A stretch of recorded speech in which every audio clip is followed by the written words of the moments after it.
ஒரே தொட்டியில் எத்தனை வகையான செடிகள் வளர்ந்துருக்கு பாருங்க.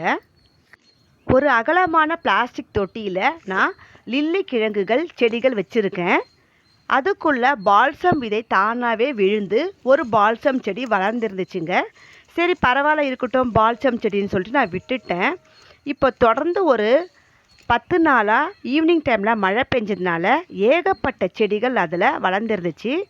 களை செடிகளை எல்லாத்தையும் நான் இன்றைக்கி காலையில் பிடுங்கி எடுத்துட்டேன்.